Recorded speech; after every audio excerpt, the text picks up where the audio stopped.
अब गरीब का बेटा अमीर बन जाएगा तो ये परंपरा का उल्लंघन होगा। गरीब का बेटा और गरीब बने, अमीर का बेटा और अमीर हो, परंपरा का शासकीय सिद्धांत यही कहता है। एक तो वो किसी को भी झूठी उम्मीद नहीं देना चाहते। गरीब के लिए सिस्टम में कोई फेयर चांस नहीं है। हवा जरूरी है क्योंकि इसी हवा से देश के बड़े बड़े बनियों की जेब भरती है और फिर ये बनिए मोदी जी के गुब्बारे में हवा भरते हैं। बच्चों को न पढ़ने की चिंता न नौकरी की चिंता, बस आराम ही आराम।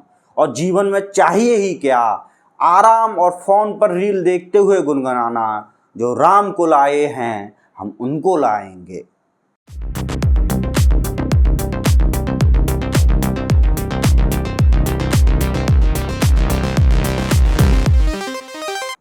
नमस्कार, पीवी न्यूज़ पर आपका स्वागत है। हौले हौले सबसे हौले। पिछले वीडियो में हमने आपको बताया था कि बेरोजगार युवाओं के भ्रम वचन सुनने के बाद हम बुलेट ट्रेन से अपनी अगली मंजिल के लिए निकल गए थे। हम देश भर के और खासकर उत्तर भारत के कई गांवों में गए और वहां हमने बदलाव की जो तस्वीर देखी उसे बिना भावुक हुए नहीं बताया जा सकता। मित्रों, परम पूजनीय मोदी जी ने गांव वालों को सारी चिंताओं से मुक्त कर दिया है। न पढ़ने की चिंता, न नौकरी करने की चिंता, जीवन में बस आराम ही आराम। मोदी सरकार के राज में 2018 से 2022 तक 60,000 से अधिक सरकारी स्कूल बंद किए गए हैं। 100-200 नहीं, 60,000। अकेले उत्तर प्रदेश में सबसे ज्यादा लगभग 26,000 सरकारी स्कूल बंद हुए हैं। उत्तर प्रदेश वो राज्य है जहां मोदी जी और योगी जी की डबल इंजन की सरकार है। कुछ लोग इन आंकड़ों को देखकर सवाल उठा सकते हैं कि यह मोदी जी की विफलता है, लेकिन हम इन लोगों की तरह दिमाग से नहीं, दिल से सोचते हैं और दिल यह कहता है कि मोदी जी कुछ गलत कर ही नहीं सकते। सरकारी स्कूल बंद करना मोदी जी की विफलता नहीं, सफलता है। नहीं आया समझ? मैं समझाता हूं। शिक्षा गरीबी से बाहर निकलने का सबसे बड़ा साधन होती है। अब सरकारी स्कूलों में कौन पढ़ता है? गरीब।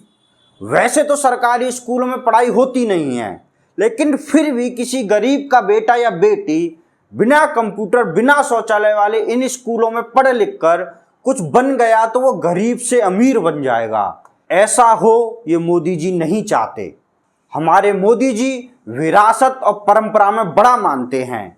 अब गरीब का बेटा अमीर बन जाएगा तो ये परंपरा का उल्लंघन होगा। गरीब का बेटा और गरीब बने, अमीर का बेटा और अमीर हो, परंपरा का शासकीय सिद्धांत यही कहता है। आप क्या चाहते हैं? मोदी जी सरकारी स्कूल खुलवा कर और इन स्कूलों की हालत बेहतर करके परंपरा का उल्लंघन करें? कम से कम हम तो ये नहीं चाहते। अब बात रोजगार की। ग्रामीण इलाकों में शिक्षा इतनी खराब है कि गांव के लड़के को अच्छी प्राइवेट नौकरी वैसे ही नहीं मिल सकती और सरकारी नौकरी निकलती नहीं है। इन लड़कों के पास ले देकर एक अच्छा विकल्प होता था, सेना में जाकर देश की सेवा करने का। ऐसा नहीं है कि गांव के में जितने बेरोजगार बैठे हैं सभी की सेना में नौकरी लग जाती, लेकिन इनमें से अधिकांश सेना की भर्ती में शामिल जरूर होते हैं। इससे तमाम असुविधाओं और मुश्किलों को देखते हुए बड़े हुए इन लड़कों को लगता है कि उन्हें जीवन में एक फेयर चांस मिला। भले ही वो रिजेक्ट हो जाएं, लेकिन उनके अंदर भावना रहती है कि सिस्टम ने उन्हें मौका दिया था, वो ही कुछ नहीं कर पाए। मोदी जी ने अग्निपथ योजना लाकर उनसे फेयर चांस की ये भावना भी छीन ली है। दूर से देखने में आपको यह लग सकता है, लेकिन असल में ये भी मोदी जी का मास्टर स्ट्रोक है। मोदी जी ने यह भी युवाओं का भला दिल में रखते हुए किया है। एक तो वो किसी को भी झूठी उम्मीद नहीं देना चाहते। गरीब के लिए सिस्टम में कोई फेयर चांस नहीं है। दूसरा, मोदी जी इन लड़कों को उनके माता पिता से दूर नहीं करना चाहते। नौकरी के लिए लड़कों को अपना घर छोड़ना पड़ेगा, महीनों माँ बाप और परिवार से दूर रहना पड़ेगा। माँ बाप को उनकी याद सताएगी और उन्हें नौकरी पर अपनी बीवी की याद खाएगी। इसके अलावा नौकरी लगने के बाद युवाओं को रील देखने का समय नहीं मिल पाएगा। अगर वो रील्स नहीं देखेंगे तो जिंदा कैसे रहेंगे? ये रील्स ही तो उनकी ऑक्सीजन है ना।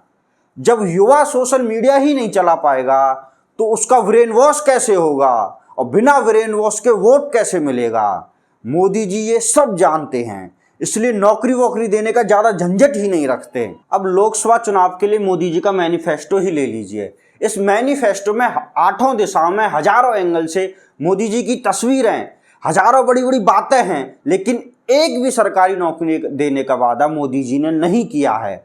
अब इसके बाद भी लोग उन्हें वोट दें और वे तीसरी बार प्रधानमंत्री बन जाएं तो बेरोजगारी पर क्यों हंगामा होना चाहिए।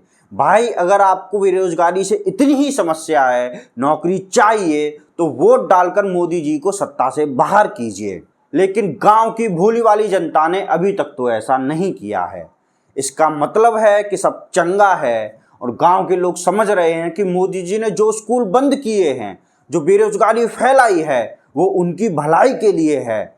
बच्चों को न पढ़ने की चिंता, न नौकरी की चिंता, बस आराम ही आराम। और जीवन में चाहिए ही क्या, आराम और फोन पर रील देखते हुए गुनगुनाना, जो राम को लाए हैं हम उनको लाएंगे। बाकी चीज़ों की बात करें तो गांव में भले ही शहरों की तरह उद्योग न हो, नौकरियां न हो, अन्य सुविधाएं न हो, लेकिन समानता के धुर समर्थक मोदी जी ने गांव और शहरों में एक चीज़ बराबर कर रखी है, वो है महंगाई। भले ही किसान की फसलों के दाम न बढ़े हों, लेकिन शहरों की तरह गांवों में भी महंगाई जरूर बढ़ी है। किसान 2-4 रुपए किलो आलू बेचकर आता है और बनिया उसी आलू की चिप्स बनाकर 10 रुपए में हवा बेचता है। हवा जरूरी है क्योंकि इसी हवा से देश के बड़े बड़े बनियों की जेब भरती है और फिर ये बनिए मोदी जी के गुब्बारे में हवा भरते हैं। आप इस हवा भरे गुब्बारे के कारनामे देखते रहिए। हमारी तरफ से आज के लिए बस इतना ही। देखते रहिए पीवी न्यूज़, हौले हौले सबसे हौले।